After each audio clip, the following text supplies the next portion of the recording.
everyone. I pray you're all well. As you're all aware, I did a video today on the Shroud of Turin. Now, I was blessed because I did a lot of research on that video, but I was blessed in a way with more. I came out of this with so much more. I was given and blessed with the knowledge of that napkin they placed over his face. I found two things, but it was just the significance of that napkin. Now, it seems to me this whole thing is almost miraculous. As our beautiful sister Carol brought it up, and she didn't know I was quite familiar with the subject. Now, I researched and researched the burial, and that was quite amazing in itself because the dead were buried, usually with mourning women, at the first of the procession, just like the two Marys when Jesus was buried into the tomb.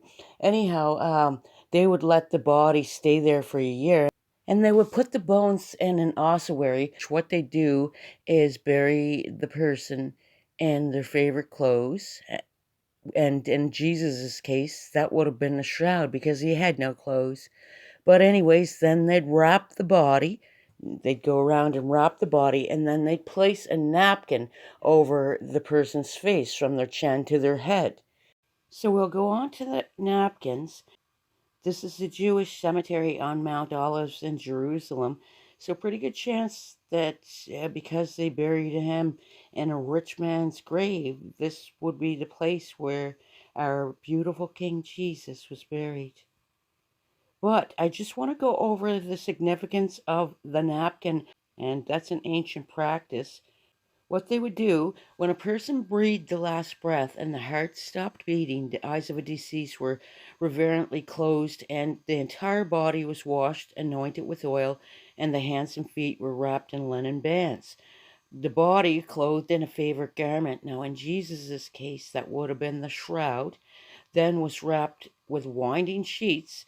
Spices of myrrh and aloes were placed in the folds of the garment to perfume the body. A napkin was bound from the chin to the head. The family took the body on a bier to be buried within hours of death, not days. So if we take into perspective that napkin, because I was thinking there was a napkin which could disprove kind of the Shroud of Turin, it does not, because the napkin was put on last. So why did Jesus fold the linen burial cloth after his resurrection? The Gospel of John 27 tells us the napkin which was placed over the face of Jesus was not just thrown aside like other grave clothes. The Bible takes the entire verse to tell us that the napkin was neatly folded and placed at the head of the stony coffin. The Gospel of John 27 tells us the napkin which was placed over the face of Jesus was not just thrown aside like the other grave clothes. The Bible takes an entire verse to tell us that the napkin was neatly folded and was placed at the head of a stony coffin.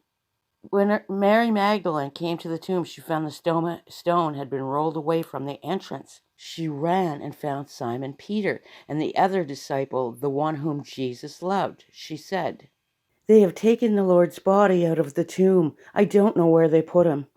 Peter and the other disciple ran to the tomb to see. The other disciple outran Peter and got there first. He stooped and looked in and saw the linen cloth lying there, but he didn't go in. Then Simon Peter arrived and went inside. He noticed the linen wrappings laying there, while the cloth that covered Jesus' head was folded up and lying to the side. In order to understand the significance of the folded napkin, we need to understand a bit about the Hebrew tradition of that day. The folded napkin had to do with the master and servant. Every Jewish boy knew this tradition. When the servant set the dinner table for the master, he made sure it was exactly the way the master wanted it. The table was perfectly finished, and then the servant would wait just out of sight until the master had finished eating. Now the servant would not dare touch the table until the master was finished. If the master was finished eating, he would rise from the table, wipe his fingers and mouth, clean his beard, and wad up the napkin and toss it onto the table. The servant would then know to clear the table, for in those days the wrapped napkin meant "I'm finished." But if the master got up from the table, folded his napkin, and laid it beside his plate, the servant would not dare touch the table, because the folded napkin meant, I'm coming back. Let us be reminded daily, Jesus Christ is not finished. He is coming back for his faithful servants and his church and his body.